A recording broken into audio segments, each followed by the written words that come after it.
Blue savings now at Butler Farm Equipment in Fort St. John. Hurry in. Deals end when the year does, on December 31st. For commercial use only. Customer participation subject to credit qualification and CNH Industrial Capital Canada Ltd approval. Standard terms, conditions, and other restrictions apply. Down payment may be required. The opinions expressed during this show do not represent those of this station.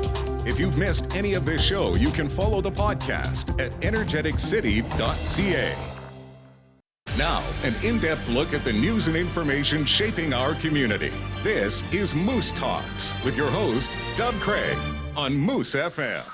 Thanks so much for joining us this morning. I am Dub Craig. This is Moose Talks. Later on, we're going to have Vanessa Siemens-Ford with Peace Seniors Connect in Care. She was supposed to join us last week, but was waylaid by the snowstorm in Dawson Creek. So we're very glad she has decided to come back today to talk a bit about what they do at Connect and Care and sort of what their needs are in the community. But joining us first, back again for the second time, is Councillor Trevor Bolin from the City of Fort St. John. How's it going, Trevor? Going great. Thanks for having me. It must have been okay last time that you brought me back. Absolutely. And I mean, we did put that disclaimer at the start. My disclaimer's back. All right. So earlier this week, Council and you decided to continue with the planning process for a new facility that will at least include a pool, but maybe include other amenities that I guess will share sort of operations, however, jurisdiction, however it works with the PRRD and the District of Taylor in the future. Can you tell us a bit about what that means exactly, like what you were exactly voting on and what you decided to kind of move forward with? You know, and I think it comes down to how it works and how it operates. And a lot of people don't know that it is the North Peace Leisure Pool. So it is a partnership between the different jurisdictions, and the city operates it. We have a contract to operate the pool, just as you have a contract to do the show, right? Yeah. Same sort of an idea. So, you know, I mean, the pool is getting to the point in age where it no longer serves its function, its primary purpose for the citizens of the area. And council then and the regional district and the pool commission started to look at, okay, if we need a new pool, should it include other items? And over the course of the summer, the committee went out to the public to get feedback and said, okay, you know what, if we were to build a new pool, what does that look like to you? And we've seen it happen in Fort Nelson, we've seen it happen in Dawson, and we've seen it happen in Grand Prairie. If you look at the Eastlink Center, you know, the concept of that started as a pool, but what else needs to happen? So the vote that happened that you're referring to was council simply saying, hey, you know what, we know we need a pool, and the regional district knows we need a pool, and our partners know we need a pool.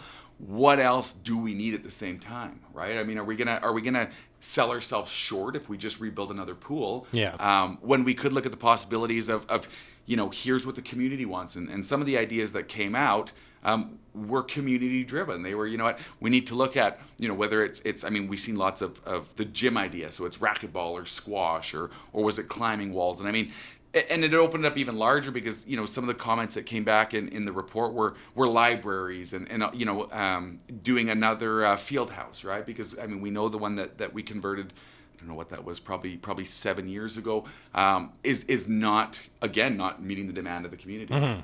Okay. First of all, just sneak a little closer to that mic. Sure, am I too quiet? What I wanted to get to, because you kind of brought it up, is what would have happened had you guys said, we're done with this planning process? Like, the PRD would have just been on the hook for maybe building a new pool, or was it more maybe about you didn't like how it would have been going? Like, what would have a no vote looked like, and what would that have meant for Good us? question. A no vote would probably mean we would continue using the existing pool until such a point in time where it's shut down and all of a sudden there's no more pool. Yeah. So it's not like the regional district would have suddenly been like, okay, we're going to build our own pool somewhere else. I don't think so. You know what? I mean, I can't see the regional district stepping up to do that. I mean, we're all members of the regional district. Sure. The city of Fort St. John is just as much a member as Charlie Lake is, but we have our own board. We have our own representation in that city council. So, you know, a lot of these projects, and over the years, you know, it was more of a divide and conquer sort of an idea, and you had the regional district, and you had Taylor, and you had Fort St. John, and you know, and even between different areas, you know, Charlie Lake and you know, Cecil Lake, for an example. But this pool, the concept of this pool at that time was revolutionary, and it brought all of the communities together, so that whether you lived in Fort St. John or Charlie Lake or Cecil Lake or Bell Donald or Taylor, you got the advantage of having a area-owned pool operated by the city of Fort St. John, and it's worked for a long time. The principles and the policies worked for a long time. So if that partnership that we have that we've built on for so many years can see another project be done, I think it would be a huge win for the communities. Okay. Now, I want to talk about the age of the pool for a second. Obviously, this area has grown a lot since the year it was originally built in 1996, I believe. So that's sort of a need. I know I've been there several times when it is packed with families. It is a super busy pool, especially in the winter season. So that's a consideration.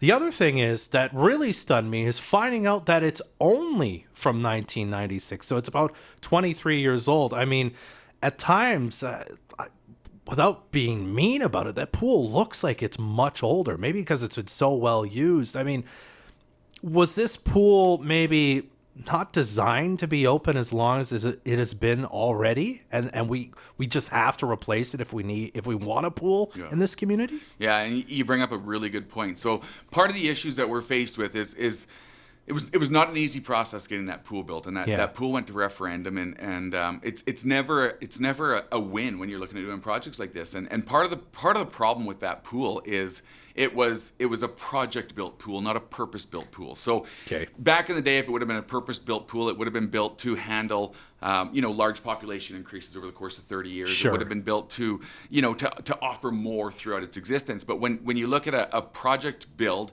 here's the amount of money we can spend. Here's the sort of things that can be cut out in order to make this happen.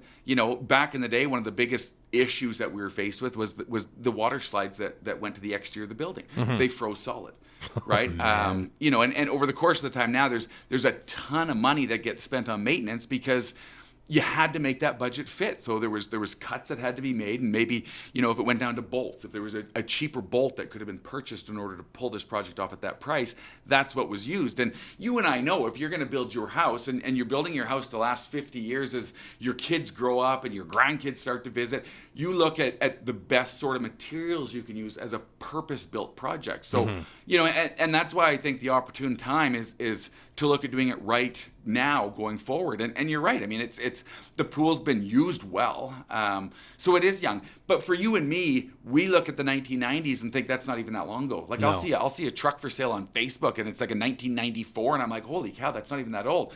I'll say it to my kids and they're like, Dad, that's ancient, right? That's so old, because the 1990s is 30 years ago now. Yeah. So as we look at the younger generation and who that pool is being used by, they want more services, they need more services, and we need to look at how this is going to fit into that picture. Okay. Why do we have to do it with the regional district and with the District of Taylor?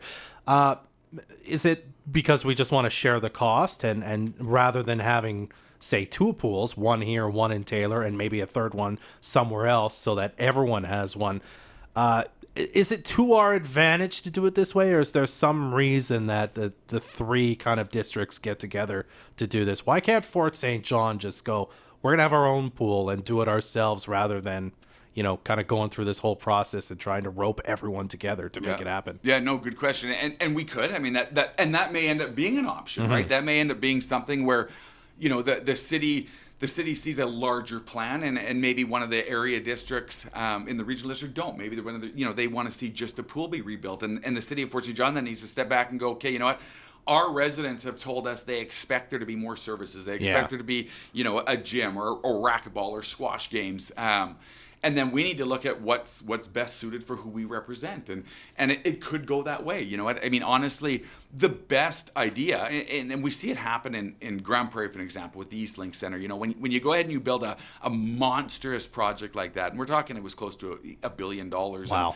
And Claremont went in, and Wembley goes in, and the city goes in, and the MDs, which are our RDs, they go in, and everybody shares in this project cost, which, yes, it's going to be cheaper for the taxpayers. And at the end of the day, whether I live in Charlie Lake or whether I live on 106th Ave, I'm going to be taking my kids to that pool. I'm going to be using those services. So for all of us as taxpayers to pay for it, for all of us as taxpayers to use it, and then have a very level entry fee for charge, which is what it is, right? So, because when you start to look at it, you start to look at some of the American ways of doing things. Nevada, for an example, if you were in Nevada and you go to use a pool and you don't live in Nevada, there's a separate fee for you. So Nevada residents are going to pay $6. Outside of Nevada residents are going to pay $13 for that use. So this is a principal planned approach that is a benefit to the entire region because we're able to work together on such a massive project. I see. And then I guess pay for it together. And pay for it, right? It's going to be a long time paying for it, right? Yeah. We're going to be taking on a 25-year debt. And I mean, there's other ways that, of course we've got funding. And of course there's been, we've got fair share. And each of the communities that are involved in the pool have part of the Peace River Agreement. So there's capital money there. But at the end of the day, it's gonna be a big chunk. I mean, you've seen the cost for just the pool alone. They are estimating in a Class D estimate to be $60 million, and depending on amenities added, it goes up substantially. So at what point in time, do we need to figure out what is the best for the taxpayer? What is the best for the user of this pool? Because we don't want to be doing this again in 30 years. Let's do it right, and let's ensure that it's a project that's going to benefit people and families of all of our communities up here for a very long time. Okay. Now, some of the numbers I saw kind of thrown around, it could be cost between 60 and 100-ish and a change kind of $1 million, depending on if it's just a pool or if it's a pool, gym, squash courts, that sort of thing altogether. What do you say to people who are like, why would we spend that money in the first place when, for example, one person on Facebook said, and I know it's Facebook, but anyway, my road isn't paved. I still have like a dirt road in front of my house. There could be other things we could spend that money on. Why would we as the city and the PRRD and the District of Taylor want to go into debt to fund something like this? Couldn't we just live without it?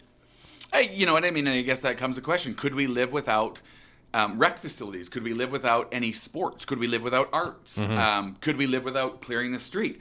There's a ton of ways for us to knock funds off of the budget. And there's a ton of ways for us to bring taxes down because we don't provide those services anymore. But I think when you look at families who want to move to Fort St. John for work or for school or even just for the lifestyle, the first question they ask is what is there for amenities? What is there for my kids to do? What is there for me to do? And that's a big part. So when we start to chip away at that, and people need to realize too, when you look at the different levels of budget that we have, there's always money to pave roads. As a matter of fact, in the last 10 years, I think we've paved close to 90 kilometers of roads in the city of Fort St. John. So, which is a huge chunk of roads when you think of the size of 90 kilometers. So that money exists.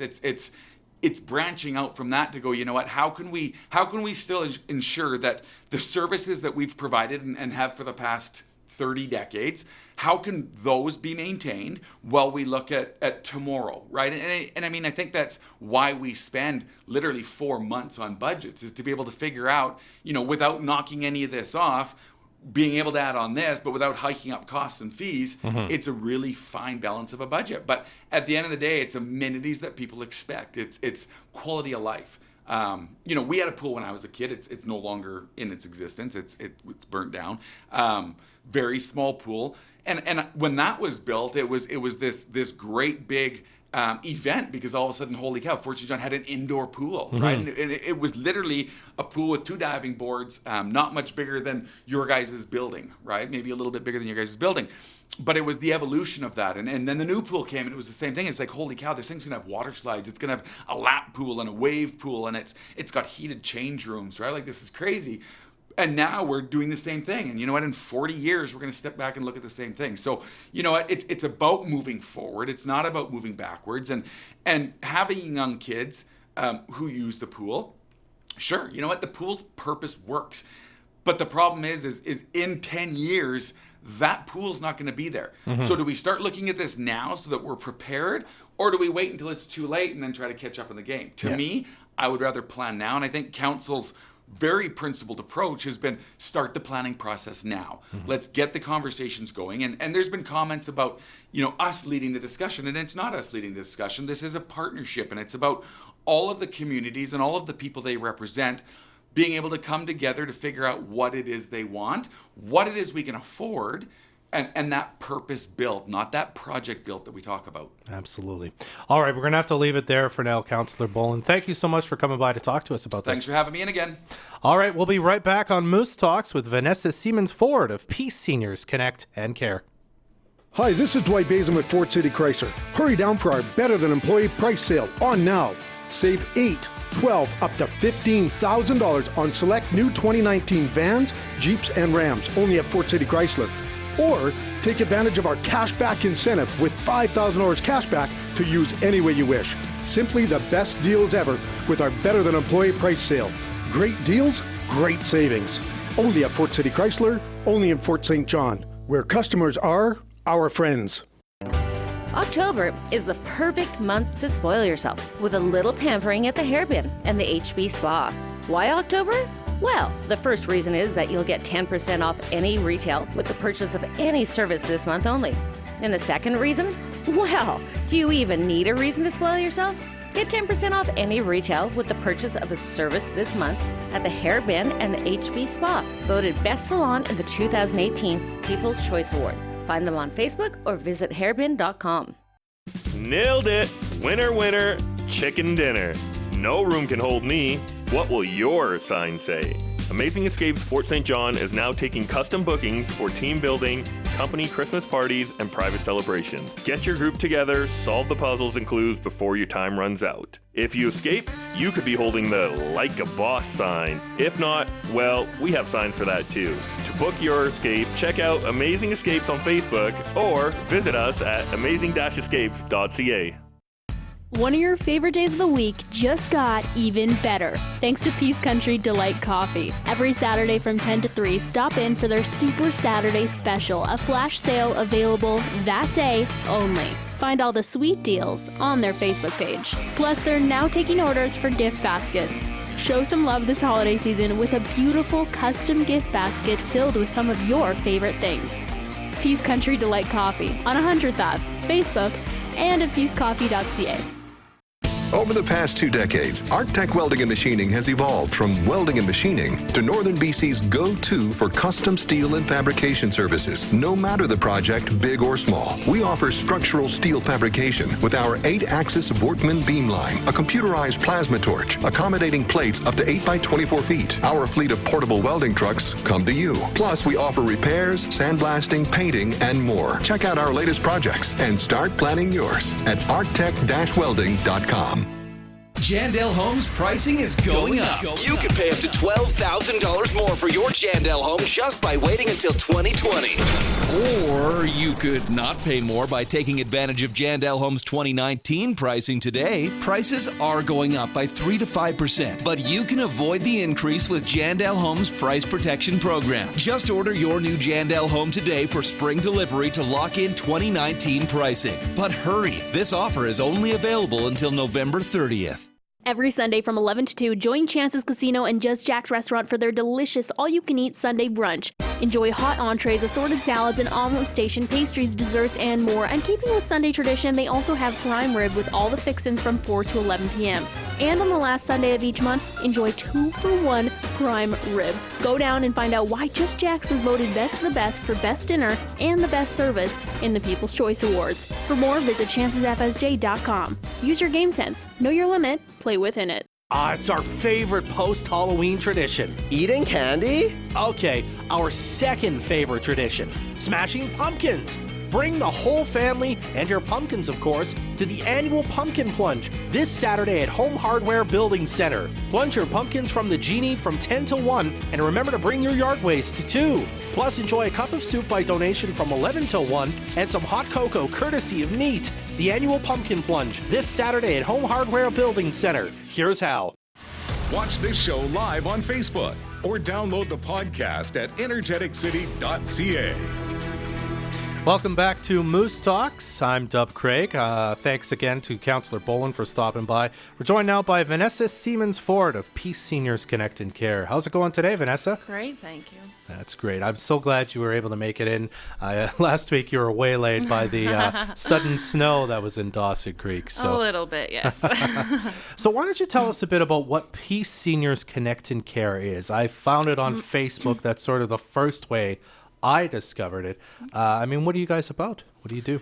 So basically, it was a small group of us in 2016 decided that we have quite a few seniors in our area that are basically little to no family and around Christmas time, in my head as a little girl, at Christmas time, it was family, food, friends, laughs, brightness. These seniors have, well, with the exception of their care, so nurses, care aides, that thing, they have nobody. They have no visitors. They have nothing. So when you think of that, that's a kind of a dark area around, well, Christmas, You want the cheer, you want the happiness. So we decided that we wanted to try and make at least 1 to 2, 3, if we were able to, seniors this Christmas. We threw it out to Facebook, kind of a plea for help. And, well, what happened is we started our first year with about 50 seniors, and we got them all covered. Okay. Now, 2019, we are at over 250 seniors that we will be helping this year. So, yes, we're huge this year, and we need a lot of help, but we're going to do it. Absolutely. So, now, what do you say when you say we've got them covered? What does that mean exactly? So, we call it Adopt a Senior, and our group is called Peace Seniors Connect and Care. We adopt our seniors. So last couple years, what we did was our local businesses, as well as my own house, we collected gifts, just anything from socks to gift cards. There were some monetary donations, pretty much everything you can think of. And then what we did is we got together, and with all of our seniors on our list, we had their kind of like a wish list. We packaged them up gifts. And then this year we're changing it a little bit. We're doing it more to what we want, adopt a senior. So you as a family, you as a friends group, whatever, youth groups, you will adopt a specific senior. So you will get their name and their wish list. So you can do your shopping, you can do whatever you wish, and you will return to us a begged gift. And we will go at Christmas time, we have at each of our homes. So we have Peace Villa, Abbeyfield, Better at Home, Heritage Manor, as well as we have quite a few just that are still at their own home that we have too. So then we have a Christmas party at Christmas time for each of them. And those gifts that you guys have purchased to adopt your senior will be divvied out to them at their party. Wow. So they get to come, they can mingle, have snacks. There's always lots of food. We even had Mr. and Mrs. Claus come last year. So as much as you think our seniors, they're not excited about that, like my 2 and my 4-year-old. No, they were tickled pink that Mr. and Mrs. Claus were there. So it's so nice to see that our small goal for 2 to 3 people has bloomed to now 250, and seeing the looks on their faces is well worth it. Do you invite the people who bought, like maybe who did adopt a senior, to attend the party as well, to maybe kind of meet? Or is that part of it, or is this so what's going to happen is you can throw, what I ask you to do is put a card in there, put a little bit of your story, why you wanted to adopt said senior. You can put your contact information in there if you wish. Some people don't wish to, which is totally fine. So that the senior itself, they can decide if they want to contact you, or maybe their care, because a lot of them are like dementia, Alzheimer's. If their care wants to keep in contact you with throughout the year, like Valentine's, send them a card, birthdays, send them a card, that's fine. So put that in the card, in your gift, and then they can choose to contact you after as well. I see. Okay. Yeah.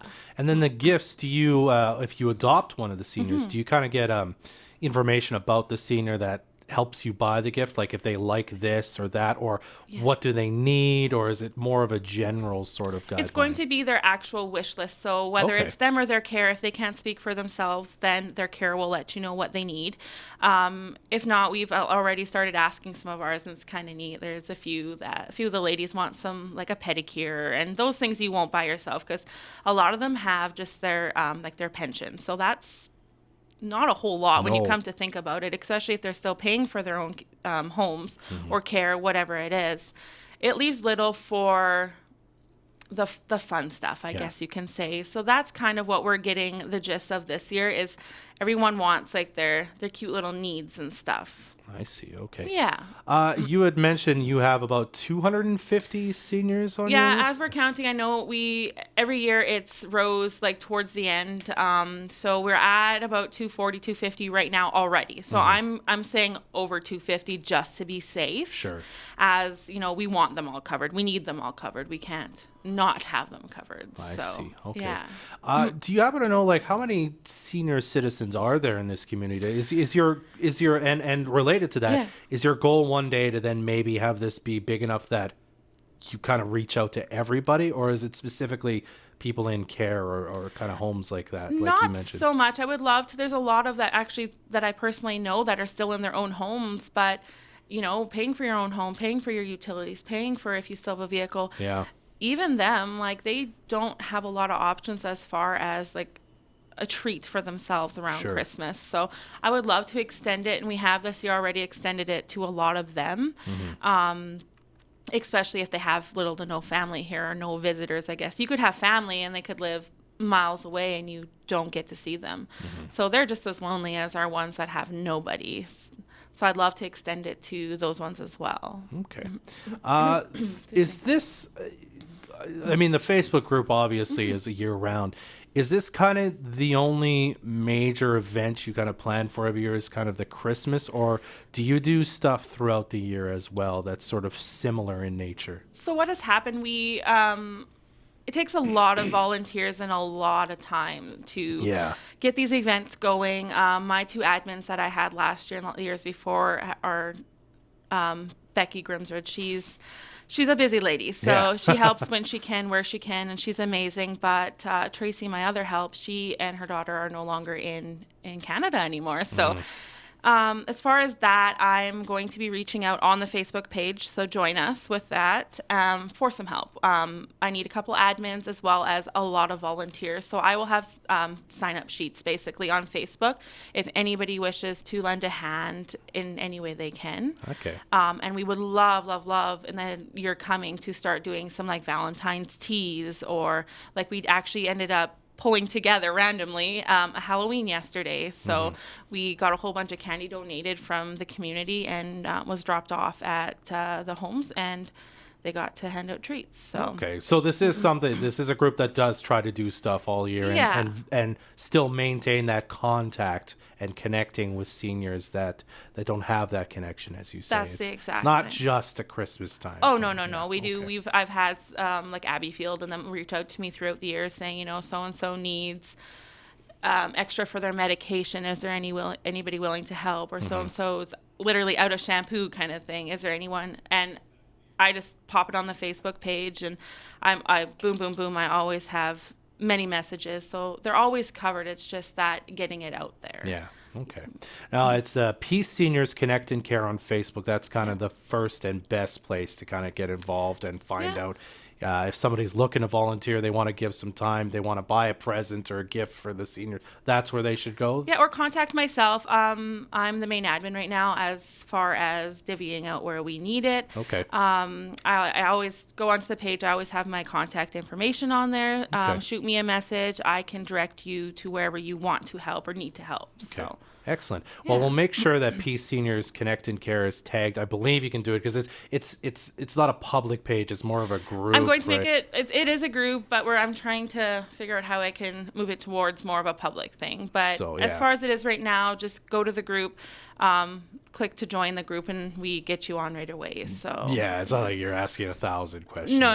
It's you literally just have to be accepted, and I try and do that on a daily basis. So all right, Vanessa. Well, definitely a worthy cause. Thanks so much for stopping by to talk to us today about this. Thank you so much. All right, we'll be right back to wrap things up right here on Moose Talks. If you're looking for hassle-free internet services, call the Peace Region Internet Society today. With coverage throughout most of the Peace, PRIS can get you connected quickly without the hassle of contracts or bundles. Visit PRIS.ca or call 1-800-768-3311 for more information. The flavor of Italian sausage. The power of plant protein. Panago's new Beyond Meat pizzas are here. Try the tangy Beyond Summer Barbecue with roasted corn medley. Or dial up the heat with the Beyond Spicy Calabrese. Try it with classic mozzarella or our dairy-free version. Order yours at Panago.com or download the Panago app. On now. Our community first. This is Moose Talks with Dub Craig on Moose FM. All right, our thanks again to Vanessa Siemens Ford of Peace Seniors Connect and Care for stopping by to talk to us about what they do. Again, we're going to make sure that's tagged in the Facebook post. We can't do it right this second, but when this video is on later, you'll be able to check it out there. But if you want to look it up yourself, Peace Seniors Connect and Care. Also, thanks to Trevor Boland from the City Council for stopping by to talk about the pool and council's decision to move forward with the planning process. Man, love to see a new pool in this town. That's just my opinion, though. Our thanks to Tracy Tees for producing Moose Talks and Serena Deschner, who's doing the studio production. I'm Dub Craig. Stay awesome. Join us next Friday at 10 a.m. for another episode of Moose Talks, a weekly talk show about Fort St. John and the North Peace.